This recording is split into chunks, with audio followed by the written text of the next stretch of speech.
I'm Evan Lazarus, Chief Knowledge Officer for T3Live.com. You don't become a great trader by watching videos and taking courses. You become a great trader through live screen time. Accelerate that learning curve by tapping into the experience of seasoned professionals. Currently, we're offering 5-day free trials to each of our 4 mentoring rooms. In the mentoring rooms, we teach our strategies in the context of the live market. To sign up for a free trial, go to the T3 Live education page, fill out the form, and get started when the next trading session begins. We hope to see you in one of our mentoring rooms.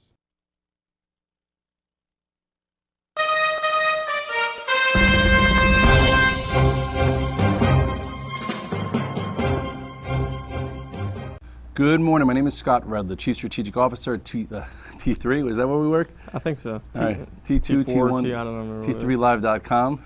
And I'm John Darcy, Editor-in-Chief, and together we bring you the morning call. So this morning we have world markets mixed. We had some bad data out of China, but Chinese markets are actually up about 2%. You know, you can speculate about what that means. They think maybe the Chinese, the People's Bank of China might ease, or perhaps that bad news was priced in. But anyhow, you have, besides that, you have world markets mixed. And you know, after 4 days of gap and nap is what we've been coining, that type of action, we have a little bit of a stall here after hitting resistance yesterday. You know, I think the headline should read digestion, right? Digestion's good. You've had a nice bounce in Europe over the past like 3 to 5 sessions, so it's down not even 0.5%. You had in Japan a big move, a 6-week move off the lows. We saw a 21% move off the highs, so it down 0.5%, it's no big deal. China, that's been broken, is having a 2% move, so it's showing that some of that data is starting to be priced in. And then today, we come in and the futures are down, 3 to 4 handles. So all in all, people are talking about how the market's hesitant in front of the FOMC. I kind of think it's just that we were up 4 days in a row, very strong. It's time for a little bit of a rest. Yeah, and we've talked about that gap and nap type action. We've been gapping up and really had no power intraday, and some people have been pointing to that as a red flag. But we also have a lot of very healthy signals in the market right now, like the Russell at new highs leading the market. That's a good sign of healthy risk appetite when you have small cap stocks performing like that. Plus it also shows you, how many stocks are involved. There's 2,000 stocks in the Russell versus 500 in the S&P and also 30 in the Dow. And traders actually love when we're being led by, growth with tech and with the Russell. And also overall, you look at the chart of the S&P and you will see that, not so bad, right? Here was your, you move from the outside day on May 22nd. Here was, we came to the 50-day, bounced off it again. This is when the real taper talk began and we failed. It gave you actually a tradable short through the 50-day, down to the 100-day, and then once we reclaimed that, it was ready to be, okay, let's try and get long. So we bounced back into that second quarter performance. The window dressing proved some commitment by going sideways. Friday on the jobs news, we reclaimed the 50-day, giving you some, type of clues or some signals to get back long some of your favorite stocks, which we also talked about on that Friday. And now after 3 days, boom, right to resistance. So the question is, how do we hold higher? Do we hold above 1642 and create a high level flag, which would then keep us very pent up for a move back to the highs here of 1687, or do we break yesterday's low and pull a little bit further back towards the 50-day, which I do think the bulls will try and protect, which is around 1627. I think this would be a gift. So here's your levels of support, and I think that at some point today we probably even try and go positive.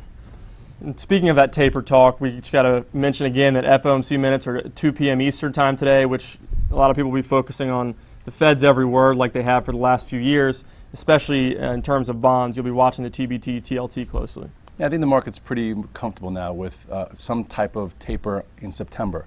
The shock and awe is out. They've been talking the market down. Some thought it was the summer. It's not going to be the summer, obviously, more September. And if there's an inclination in the minutes that it could be more than what people think, because I think people are thinking they're going to take the 80 billion down to about 55, then perhaps, you might see a little bit of fear come back. But overall, I think the Fed's not going to do anything, to take us off the path. And they kind of wanted this overheated market, which we were in May, to cool down and give us a re-rack. And that was something that was welcomed by most traders out there, including me. All right, so for the sector spotlight, we're going to take a look at the banks heading into their earnings that start Friday, pre-market with Wells Fargo and JP Morgan. The group has been strong, hanging in upper level ranges. There's been divergences within the group, but Wells Fargo is one, for example, that's a little bit lower beta than some of the other banks. But we highlighted the relative strength recently during the pullback, and now it's at historic highs. Yeah, this one has been a nice bank for investors. Not the best for traders to trade, but ultimately it's showing the health of the overall industry. And if you look here at the chart, you'll see Wells Fargo is now at historic highs. You almost now have to go to the weekly chart to look at Wells Fargo. You know, well, it actually on a weekly chart looks a lot different than the other banks too. Look how it cleared all this prior resistance. So this bank, which I think is Warren Buffett's favorite, has been unbelievable. At this particular point where it's at, yes, it's priced in a really good report, so it's going to have to be at least in line to sustain this move. You know, if it's not, then perhaps you see it move back into the 8.21. I think if you wanted to be in Wells Fargo, you're probably just a little late, even if it goes higher. All right, and JP Morgan has been another one that's been very strong. Not quite as strong as Wells Fargo. It's not trading at highs, but JP Morgan has got over that London whale issue. They got over the is Jamie Dimon coming or going issue, and now it looks like with all those headlines out of the way, it looks like it could show some leadership in the group. Yes, and I think on Friday they're going to look to make sure that their earnings have some top line in it versus just, you know, the write-downs going up based on real estate and some of their other assets. And I do think that people are trying to talk about, you know, the new rules that are coming out of what type of ratio they could have. So, you know, I think if it's 5% versus 6%, it'll be very important besides the earnings. You look here at the chart, this one is not at 2013 highs, which is right here. You had a viable pullback into this trend line that it did not break. You had a breaking of the downtrend here, and there's still some room. I'd love it to not break above the highs beforehand, so this way there's a little bit more meat on the bone. You go to your weekly chart, you know, of JP Morgan, you will see here too that it's looking, you know, looking healthy. Okay, here is the peak all the way back, you know, way back here. So at this point, you know, it does have some room if it wants to continue to 60, 65, and overall you've had even a nice break out of this area on the weekly chart. So ultimately, you know, even like you said with the whale issue, everything that's gone on, the stock's been acting well, and it's something that we trade very often and we highlight very frequently on off the charts. And Goldman Sachs is one that's sort of hard to get a beat on because at times it looks like it's getting ready to reassert itself as a leader in the group, but at other times it shows weakness again. It doesn't report till next week, but let's go ahead and take a look at that chart as well. Yeah, this one, you know, everyone, that's what the bears have been pointing to last week. Even I was saying, you know, if you want to be short something, actually Goldman and Morgan both have been a little weaker. And finally, you know, yesterday guys caught a trade in Goldman because it broke above the lower pivot. So if you look here, yes, it's not showing relative strength near the highs, but you have a price point and you have an inflection point which gives you nice entries. And right here, this was your entry above 155-ish. Close 156. I do think that it's got room. You know, it's not reporting till next week, like you said. So it'd be nice to see if traders could stick with this with the, you know, with the market down today.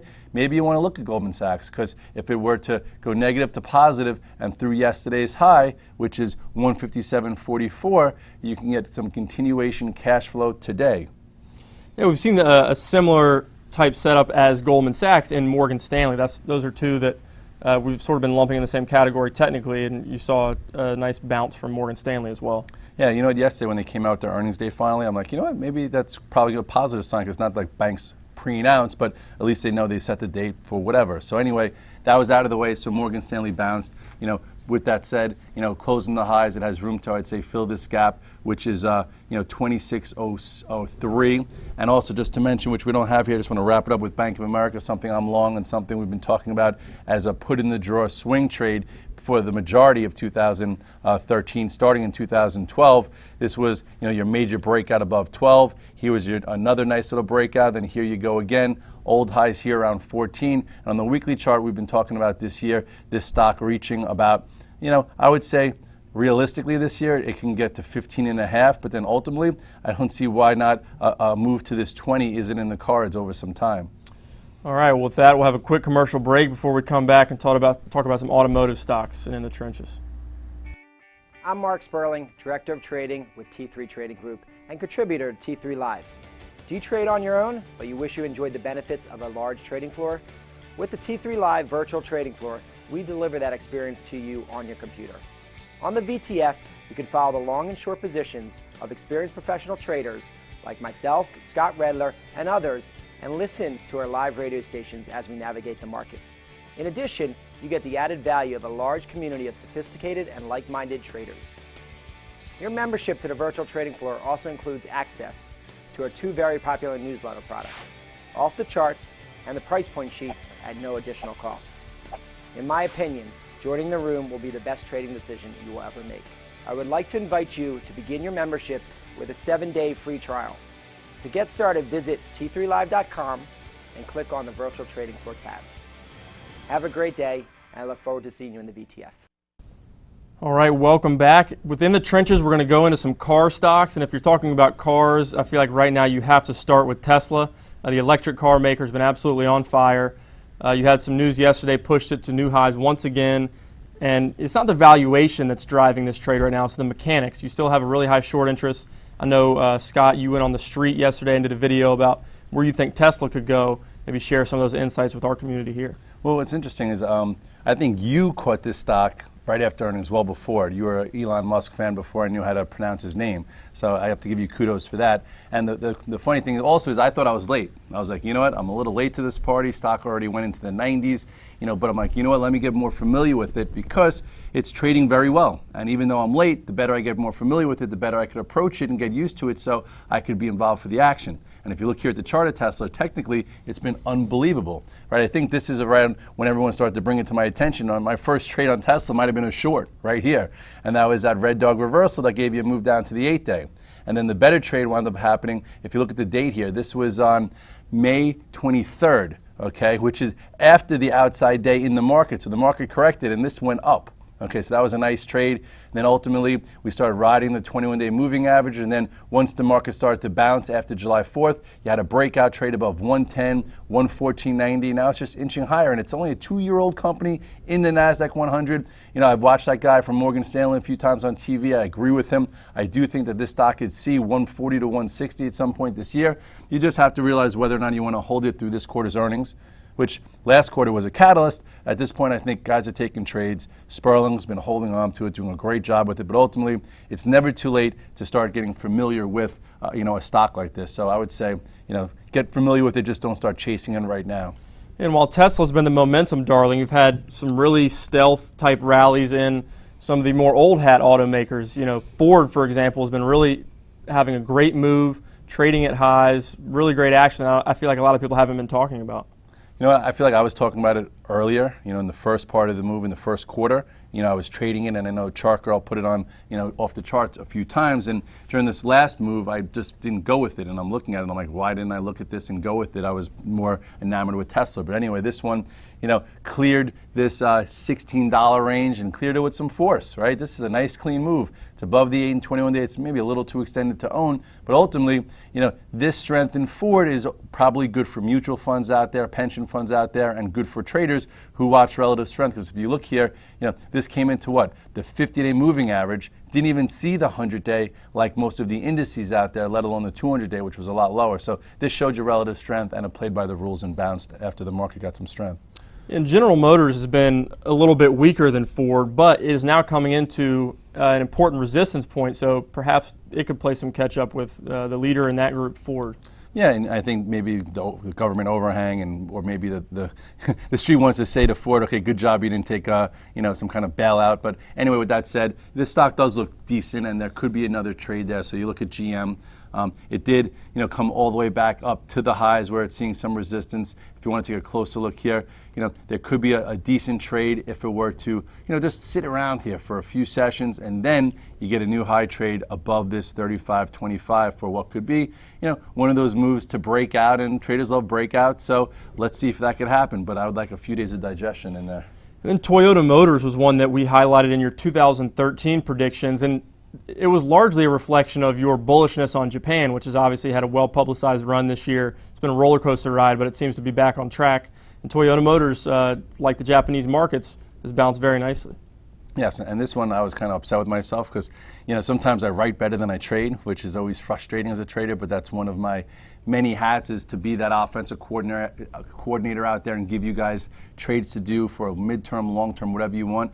And this one, if you look back here at the chart of Toyota, it had this nice little upper channel, which is why I chose it, besides being the strength in China. And we said it can go from 95 to at least 105, maybe 110, and then it hit the target here. Okay, so that's a nice move, and my yearly target happened before April, and that's why a lot of people out there said, or it could have been a little low, I'm not exactly sure, but anyway, the target was met in the first quarter versus the year, and then from there went parabolic, okay, with the Nikkei, and that's when you had your topping tail. So we did a morning call right around here, I believe, on this day. And I said, you know what, if you missed the move to 130, why not be a buyer here around 115, get some exposure? And now it's back at 126. So it goes to show you that if you were upset and you didn't chase this parabolic move, okay, and you were patient, you had more of a calculated move into here, and now it's, on its way back up. And, there's no real setup here now. It's just something to watch, and trade when it does reset. I guess it's a good problem to have when the stocks you highlight in your 2013 thesis are reaching your targets in the first quarter. I guess you have to adjust your expectations a little bit, but not really, because as far as problems go. Because if you trim and trail your way out of it and it continues higher as a trader, you're like, why don't I still own this? And I think that's a problem that a lot of traders had going into early May, is that we started to get extended, we started to get overheated, and a lot of guys like myself who do trim and trail wound up trimming and trailing themselves out of positions that were a lot higher. So this volatility we've seen over the course of last month, I know for me was welcome, because it gave me some tactical shorts to make money with, and then a bit of a re-rack to buy more strategic setups versus feeling like you were chasing the market. We'll jump into some quick hits that'll be tech heavy here. We'll start with Apple. It's one that I saw in your morning note this morning. It hasn't been published yet, but I saw a little sneak preview. You talked about how you're excited about Apple, and those words, excited and Apple, I don't feel like have gone together all that much recently, at least not for more than a one-day trade. Do you think this could be the start of something a little bit bigger for Apple? Since the decline in Apple from 700, we've dissected these actually like 1 to 3 day trades. Some of them have lasted longer than a week. And really the money's been made short. And unfortunately, I'm not the most comfortable short out there. So what I like to do is I like to surgically try and remove some long or some bounces. And right now I see a setup here in the stock that I like, even though Cancord or whatever their name is, lowered their estimates on their earnings, but we've seen that before. So that might be giving us the Bible entry. You look here at the chart, you will see this is the lower pivot, okay, that's been developed since February, okay, right around here was the last time we got pretty excited about it when it broke above this this area and wound up giving you a move back to resistance that failed. Then it came back up there again, and we were a little excited again, thinking maybe this is the time, and then this ascending channel broke to the downside. So now, some guys caught this red dog reversal from 393. It gave you a 3-day trade, which some people made some good money with, and then said, okay, let's see it digest. It's been digesting the top third of this, closed strong yesterday, gave you another little micro red dog reversal if you sold out in here because you weren't sure if it was going to fail like it's failed so many times. So now I think, I'd love to see it hold above 418, 419 a little higher, and then I think there's a trade here. If it can get above 423.50 to 425 and close there, next trade's to about 434. I am long it. I did buy some 420s, yesterday to do some kind of call spread to see if this move's going to happen.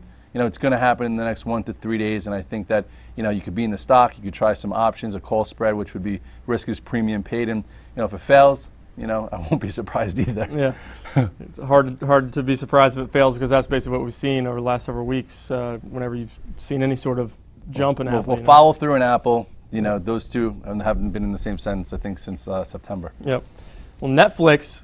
Well, that's so on Monday we started a new free newsletter. It's called Mark Sperling's Trade of the Week. If you haven't subscribed, I highly recommend subscribing. And it always helps when you're marketing a free newsletter like that when the first pick you make is an absolute home run.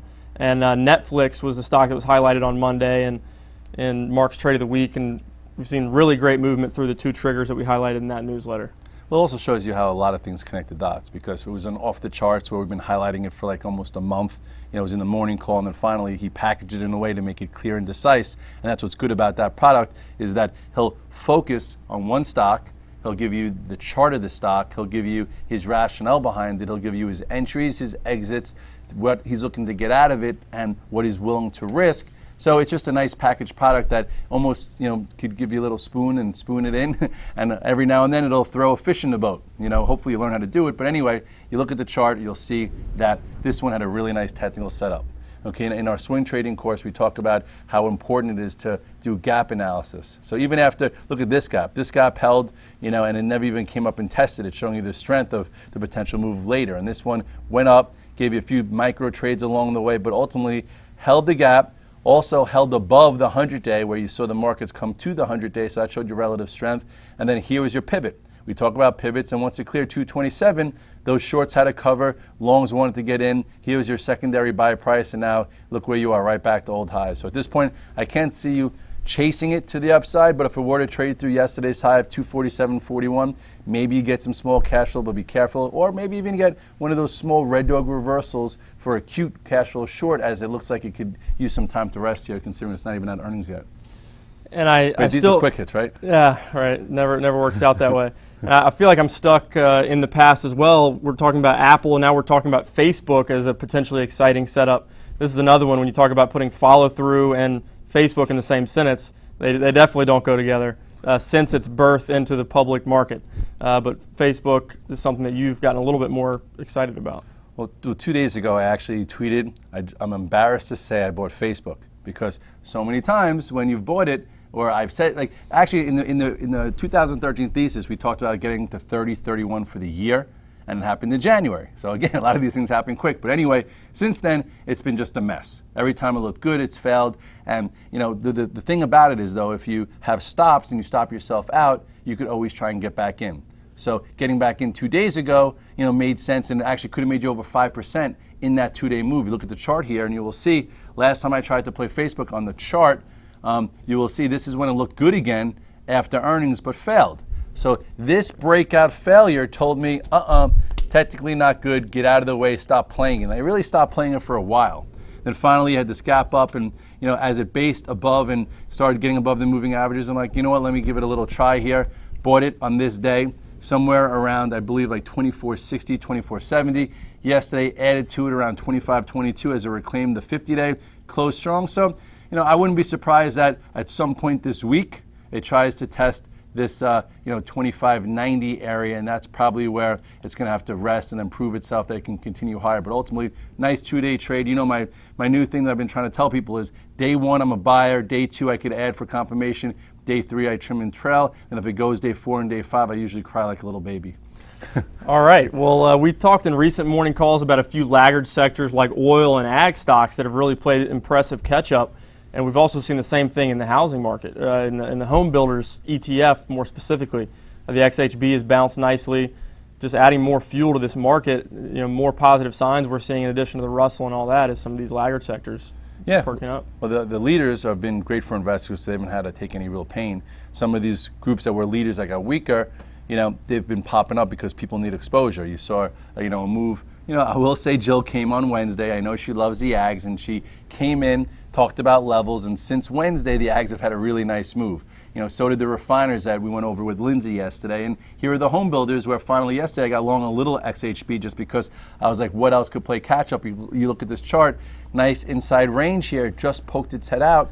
So to me, I'm like, you know what, I'll buy a little bit versus area, and I do think that with a little bit of time, I don't know if it's going to be making new highs soon, but there is, you know, no reason why I can't test this 30.65 for some type of tactical trade.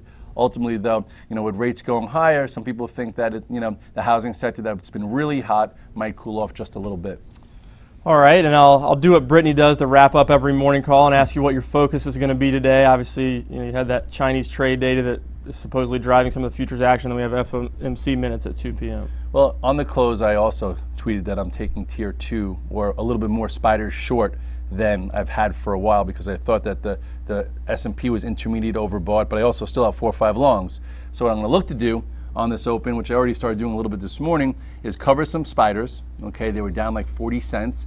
You know, some of the overlay.